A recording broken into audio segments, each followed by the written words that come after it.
네, 투자은행 애널리스트와 HR의 실무 적응입니다. 먼저 투자은행 애널리스트에 대해 설명을 하고 거기서 활용되고 있는 HR 실무 및 그리고 문제점을 파악해서 긍정심리학을 활용한 새로운 HR 실무를 제안해 보겠습니다. 이것은 목차입니다. 먼저 투자은행 애널리스트 직업에 대해 알아보도록 하겠습니다. 투자은행 애널리스트의 직무는 첫 번째로 이제 기업 가치 평가가 있고, 두 번째로는 피치북 및 제안서 작성, 세 번째로는 거래 실행 지원, 그리고 네 번째로 시장 및 산업 분석이 있습니다. 다음은 이제 투자은행 애널리스트의 작업 환경에 대해서입니다. 먼저 이제 상시 커뮤니케이션을 위해서 보통 개방형 사무실에서 근무를 하게 되어 있고요. 그리고 책상에서 대부분의 시간을 보내게 되며 이제 애널리스트라는 직업은 대부분 자료 작업에 집중하게 됩니다. 그리고 사용 도구 및 소프트웨어로는 엑셀과 파워포인트를 기본적으로 하는 이제 마이크로소프트사의 프로그램들을 기본적으로 이용을 하게 되고, 그리고 뭐 블룸버그 혹은 이메일 같은 이메일 또는 이제 내부 문서 관리 시스템들을 활용하게 됩니다.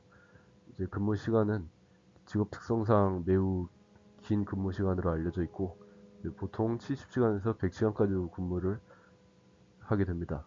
그리고 이제 이러한 근무 시간들은 거래 일정에 따라 큰 폭으로 변하기도 합니다.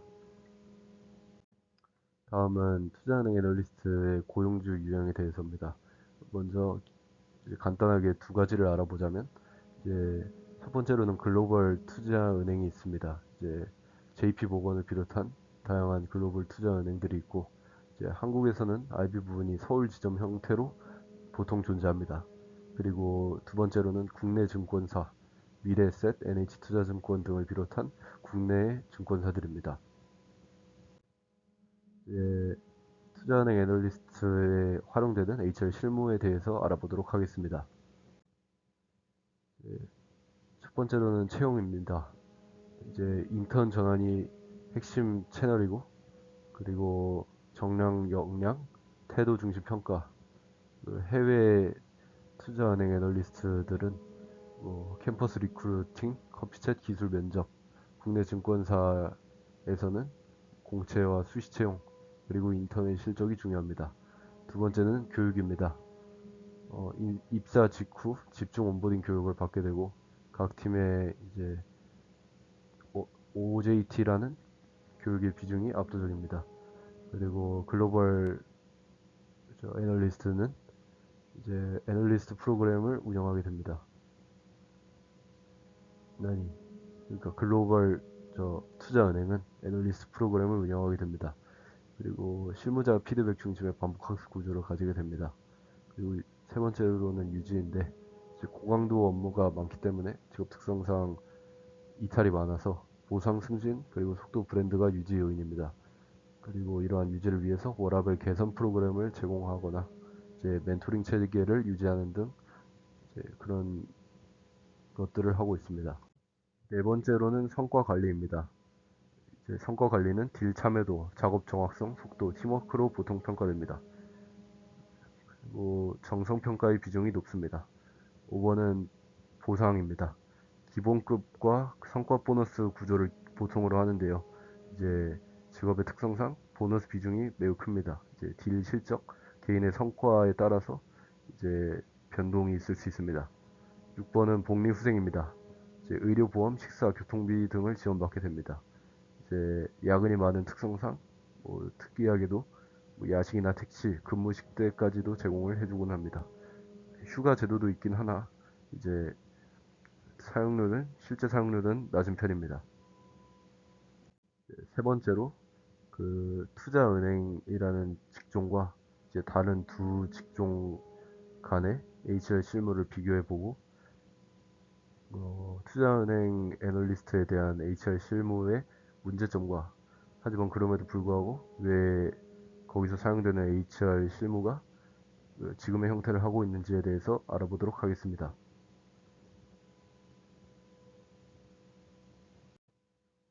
이제 투자은행 애널리스트에 대한 HR 실무를 이제 다른 조직의 즉 대기업 전략기획팀과 공공기관의 정책 분석팀이라는 조직에 비해서 이제 투자은행 애널리스트라는 직업에 활용되는 HR 실무가 가지는 문제점을 위주로 알아보도록 하겠습니다. 먼저 채용의 문제점입니다.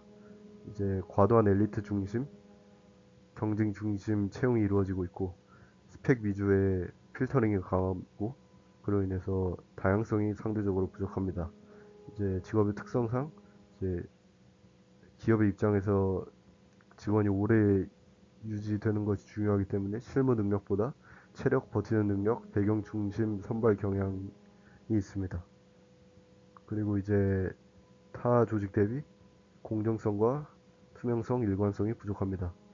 두 번째는 교육의 문제점입니다. 예, 체계적 교육이 부재하고 다른 기관들처럼 공식적인 훈련 시스템이 부족하며 이제 직무 매뉴얼이나 프로그램 로테이션이 없습니다. 실전 투입이 빠르기 때문에 이제 충분한 멘토링이나 코칭의 기회가 부족하고 그리고 야근과 실무의 과밀도로 성장 기회가 불균형합니다. 세 번째는 유지 근속의 문제점입니다. 이제 극단적으로 직업이 다른 직업들에 비해서 워라밸이 낮기 때문에 워라밸이 낮습니다. 그리고 이제 잦은 야근, 주말 근무, 응급 업무로 번아웃과 이직률이 극단적으로 다른 직업에 비해 높습니다. 조직 케어가 부족하며 이제 장기적 인재 육성 의지가 적습니다. 다음은 성과 관리의 문제점입니다. 이제 수익 거래 실적에만 과도하게 치중되어 있고 장기적 역량을 반영하는 구조가 약합니다. 뭐 이런 문제점들이 있고요. 다음은 보상의 문제점입니다. 이제 변동 보상 비중이 너무나 크고 그렇기 때문에 성과 연동의 위험성이 매우 큽니다. 보너스 의존도가 크기 때문에 이제 수입 자체에 대한 불안정성이 존재를 하고 그리고 업황 악화 시 보상이 급격하게 하락합니다. 그리고 여섯 번째로는 복리후생의 문제점이 있습니다. 기본적으로 복지가 최소화되어 있고 휴가 사용이 어렵습니다. 그럼에도 불구하고 이제 IB 업계가 이러한 HR 방식을 유지하는 이유에 대해서 알아보겠습니다. 첫 번째로는 이제 직무 특성상 속도와 효율이 절대적으로 중요하다는 점, 그리고 두 번째로는 시장과 성과가 극도로 불안하여 보상 조직 투자가 어렵다는 점, 그리고 세 번째로 이제 up or out 문화가 국제 표준이라는 점입니다. 그리고 네 번째로는 높은 보상 수준이 문제를 상쇄한다는 점이고 다섯 번째로는 인재가 스스로 이러한 리스크를 감수하면서까지 이러한 IB 업계에 자발적으로 유입된다는 점입니다. 네 번째는 이런 앞에서 본 문제점들을 바탕으로 어, 긍정 심리학을 도입해서 개선된 HR 실무를 제안해 보도록 하겠습니다. 이제 채용에 관한 것입니다. 이제 기존에 있던 문제점들을 해결하기 위해서 이제 성격 강점 기반 선발, 그 다음 긍정 정서 유반응 면접, 세 번째로는 인턴십에서 고품질 관계, 관찰 평가 등의 HR 실무를 생각해 봤습니다. 그리고 다음은 교육에 대한 것입니다. 어, 첫 번째로는 이제 회복 탄력성 훈련, 두 번째로는 에너지 재생 루틴 설계, 세 번째로는 이제 기술 교육과 심리 자본 교육의 결합이 있었습니다. 이제 다음은 유지입니다. 이제 테마는 고품질 관계 기반 조직 문화로 생각을 해봤고요. 이제 긍정 심리학 기반 개선을 통해서 HQC 고품질 관계 기반 팀 운영, 그리고 두 번째로 에너자이저 제도 도입, 세 번째로 짧은 주기의 웰빙 체크입니다.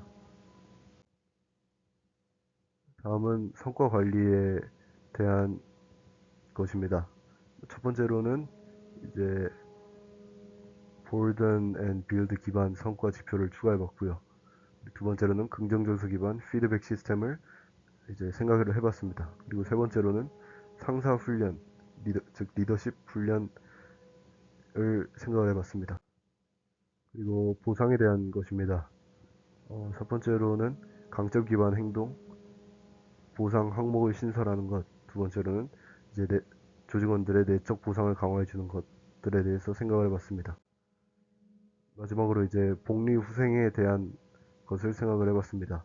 첫 번째로는 세이프 피플 접근 기반 복지, 그리고 두 번째로는 라이프 커리어 접근, 지속 가능한 경력을 도와주는 것이고요. 세 번째로는 마이크로 리커버리 제도화입니다.